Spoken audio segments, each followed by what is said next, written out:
इब्रानियों की पत्री उसका 11वां अध्याय 13वें पद से 16वें पद तक हम ध्यान देंगे। कल हमने किन लोगों के विषय में पढ़ा था?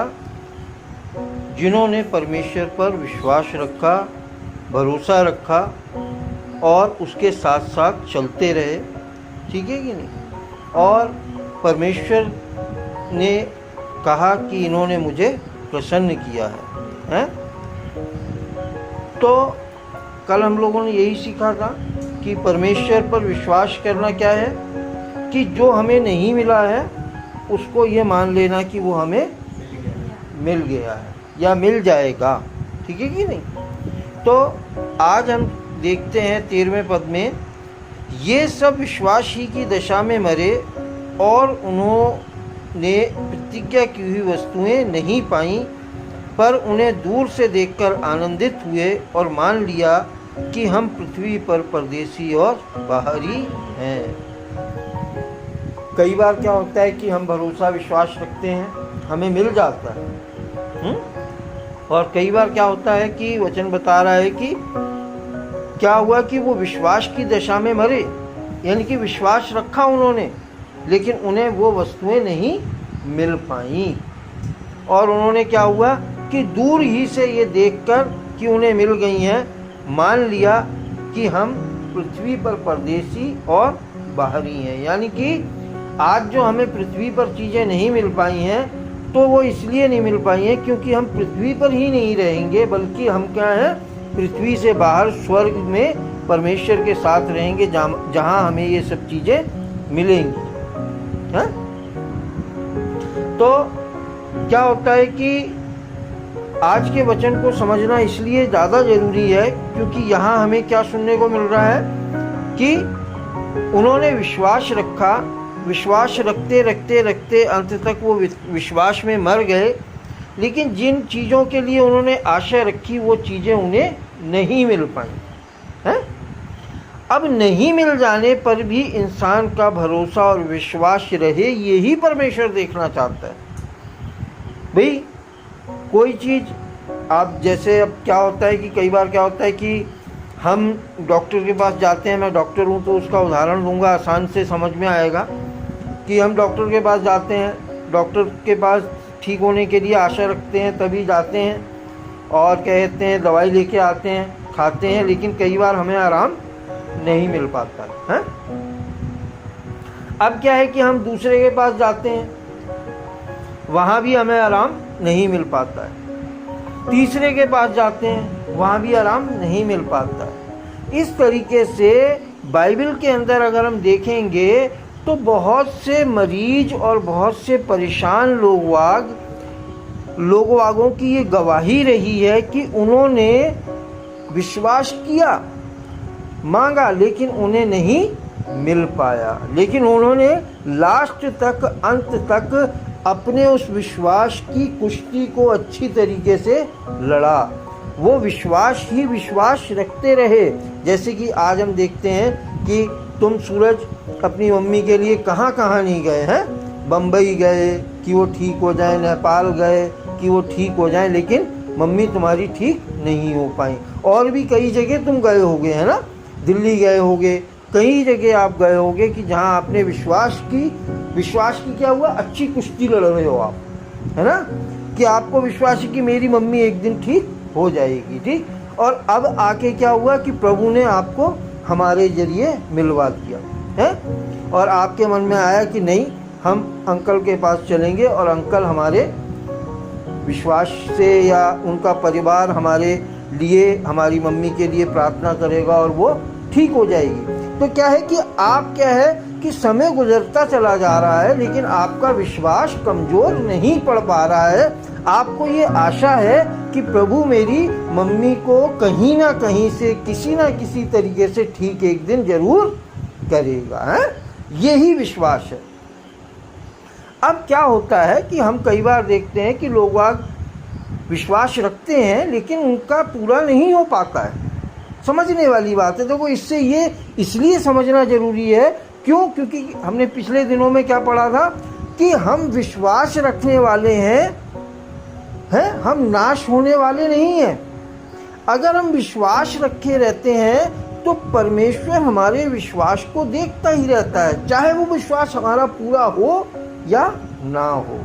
क्यों? क्योंकि यहाँ का जीवन थोड़े दिनों का है, लेकिन जो हमारे अंदर आत्मा परमेश्वर ने दी है वो क्या है? अमर है।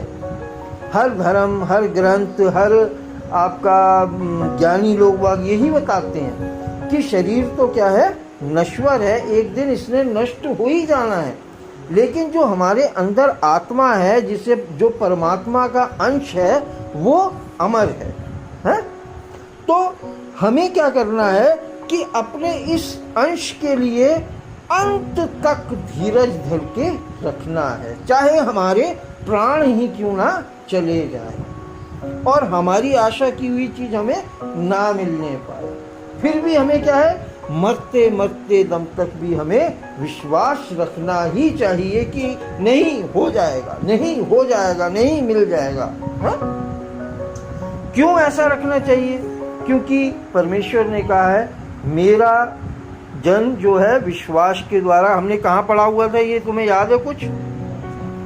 कि हम विश्वास से पीछे हटने वाले नहीं हैं, परंतु हम उसको 10वें अध्याय में पढ़ा था, शायद हम ध्यान देंगे जरा, एक बार उसको फिर पढ़ लेंगे। हाँ, 10 का 39 पढ़ो जरा। पर हम हटने वाले नहीं कि नाश हो जाए, पर विश्वास करने वाले प्राणों को बचाएं। हाँ, हमें क्या है? हम हटने वाले नहीं हैं। क्यों? कारण यह कि 38 को भी पढ़ देंगे, ऊपर वाले एक को। और मेरा धर्मी जन विश्वास से जीवित रहेगा, और यदि वह पीछे हट जाए तो मेरा मन उससे प्रसन्न ना होगा। हाँ, ये परमेश्वर का वचन कह रहा है कि मेरा धर्मी जन क्या है? विश्वास से जीवित रहेगा, और यदि वे पीछे हट जाए तो मेरा मन उससे प्रसन्न ना होगा। पर हम हटने वाले नहीं कि नाश हो जाएं, पर विश्वास करने वाले हैं कि प्राणों को बचाएं। हैं?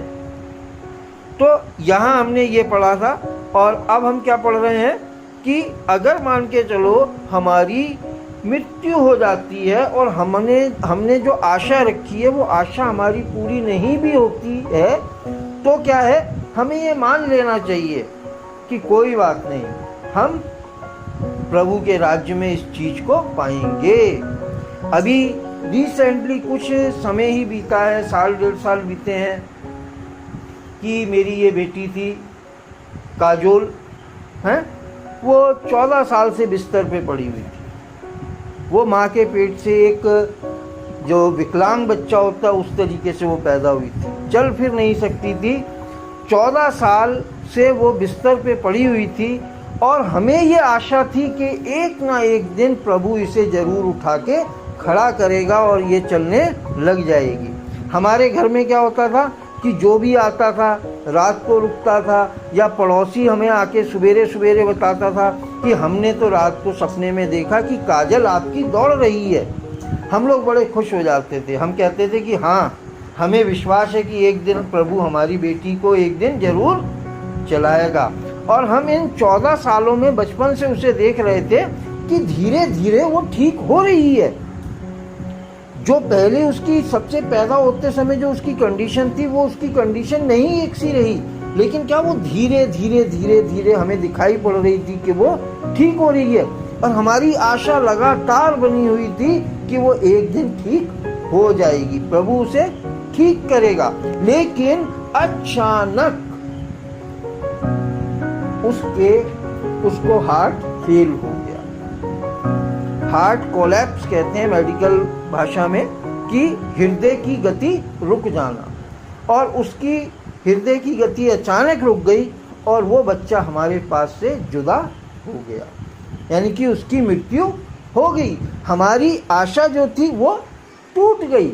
लेकिन क्या हमारी आशा इससे भी बढ़कर और है, क्या कि एक दिन हम स्वर्ग में अपनी बेटी से भली चंगी होएगी वो हम मिलेंगे। और ये आशा हमारी क्या है? टूटने वाली नहीं है। कारण ये है कि एक ना एक दिन तो सबने मरना है? कहते भी हैं लोग कि भाई जो इस दुनिया से चला गया वो छुटकारा पा गया, क्योंकि ये संसार क्या है, दुखों और कष्टों से भरा हुआ है। इस संसार में हम चाहे जितनी खुशियाँ खरीदना चाहें खरीद लें, चाहे जितनी भी अपने आराम की चीज़ें अपने साथ लेकर घूमें, फिर भी इसके बाद भी कहीं ना कहीं हमारा मन अशांत होता है, कहीं ना कहीं हमें दुख होता है, कहीं ना कहीं हमें बीमारी होती है, कहीं ना कहीं हमें दर्द होता है। क्यों? क्योंकि अगर हम अपने आप को बहुत छोटा समझें तो एक राजा महाराजा को देखें, उसको भी कोई ना कोई परेशानी होगी। तो ये संसार क्या है कि ये कष्टों से भरा हुआ है। तो वचन हमें यही कहता है कि क्या हुआ कि उन लोगों ने विश्वास तो रखा और मरते दम तक वो आपका विश्वास रखते रहे। ये सब विश्वास ही की दशा में मरे और उन्होंने प्रतिज्ञा की हुई वस्तुएं नहीं पाई, पर उन्हें दूर से देखकर आनंदित हुए और मान लिया कि हम पृथ्वी पर परदेसी और बाहरी हैं। एक दिन हमें यहाँ से जाना ही है। आज वो, आज मैं, कल वो, कल और है। हर एक को एक दिन जाना है। आज अगर हमें विश्वास है कि वो चीज़ मिल जाएगी और मालूम पड़ा कि हम कल ही नहीं रहे, लेकिन हमें विश्वास तो, हम मरे तो विश्वास में, लेकिन हमें वो चीज़ कहाँ मिलेगी? परमेश्वर के राज्य में ऊपर मिलेगी। क्यों? क्योंकि इस पृथ्वी पर हमारा जीवन थोड़े समय का है और हमारे लिए जो जगह तैयार की गई है विश्वास रखने वालों के लिए, वो ऊपर है। कि जो कोई विश्वास में चलता जाएगा उसको एक दिन परमेश्वर वो जगह पहुंचाएगा जहां पर आंसू नहीं है, आहें नहीं है, दुख नहीं है, बीमारी नहीं है, आनंद ही आनंद है। हम एक दिन ऐसी जगह पहुंचेंगे। तो हमें क्या है कि कोई हमारी आशा अगर टूट भी जाती है तो हमें अपनी विश्वास को नहीं खोना है। क्योंकि अभी हमने पिछले समय में क्या पढ़ा था कि मेरा धर्मी जन जो क्या है, विश्वास के द्वारा जीवित रहेगा। हम यहाँ शरीर में नाश हो सकते हैं, लेकिन हमारी आत्मा जो है विश्वास में रहेगी तो जीवित रहेगी, है। तो हम पीछे हटने वाले नहीं हैं, लेकिन हम क्या है, विश्वास रख के आगे बढ़ने वाले हैं। तो हम 14वें पद में पढ़ेंगे, जो ऐसी ऐसी बातें कहते हैं वे प्रकट करते हैं कि स्वदेश की खोज में हैं। स्वदेश क्या है? अपना घर, है ना। आज तुम क्या हो? परदेश में हो, है ना।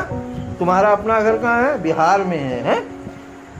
तो हम सबका लेकिन जगह अलग अलग हो सकती है इस पृथ्वी के ऊपर कि हम वहाँ के, हम वहाँ के हैं, लेकिन इसके बावजूद भी जिस परम पिता परमेश्वर ने, जिस परमात्मा ने हमारे अंदर जीवन का आत्मा डाला है, वो कहाँ रहता है? स्वर्ग में है। और हम कहाँ रहते हैं इस समय? पृथ्वी पे। तो हम सबका कौन सा स्वदेश हुआ? स्वर्ग। एक ना एक दिन हमें इस शरीर को छोड़ के स्वर्ग में जाना है। लेकिन जब हम विश्वास में परमेश्वर को प्रसन्न करते हुए चलते चले जाएंगे तो हम एक दिन स्वर्ग में उसकी जगह उसके साथ में अवश्य होंगे। और वो हमारे सारे आंसुओं को जो आज हमारे बहते हैं, सारे दुख को, सारे दर्द को हमारे वो दूर कर देगा। 15वें पद में, और जिस देश से वे निकल आए थे यदि उसकी सुधि करते तो उन्हें लौट जाने का अवसर था, पर वे एक उत्तम अर्थात स्वर्गीय देश के अभिलाषी हैं, इसीलिए परमेश्वर उनका परमेश्वर कहलाने में उनसे नहीं लज जाता। सो उसने उनके लिए एक नगर तैयार किया है। हम सबके लिए क्या है, जो यहाँ कष्ट भोगते हैं, जिनकी आशाएं भी कई बार पूरी नहीं हो पाती हैं, लेकिन क्या है कि हम ये मानते हैं कि एक दिन, हमारा ये विश्वास है कि एक दिन हमारी आशा पूरी होगी। जैसे कि हमारा विश्वास क्या है कि हमारी काजोल हमें एक दिन स्वर्ग में जब जाएंगे इस पृथ्वी को छोड़ के, तो हमें एक दिन हमारी काजोल दौड़ती हुई चलती हुई आकर लिपट जाएगी, है। तो हमारा ये विश्वास हमेशा बना रहना चाहिए। हम मर सकते हैं लेकिन हमारा विश्वास नहीं मरना चाहिए, है। हम हानि उठा सकते हैं, लेकिन हमारा विश्वास नहीं मरना चाहिए। तो ये आशा रखते हैं कि परमेश्वर हमारी सारे विश्वास को और मजबूत करता चला जाएगा, कि हम अपने जीवन के कठिन समयों में भी, परेशानी के भी वक्त में हम विश्वास पर चलने वाले बने रहें, आशा रखने वाले बने रहें, निराश ना होए कभी भी, क्योंकि परमेश्वर पल भर में कुछ भी कर देता है। प्रभु के वचन के पढ़े और सुने जाने पर बहुतायत से आशीष हो। आमीन, आमीन, आमीन। प्रभु यीशु मसीह के नाम में।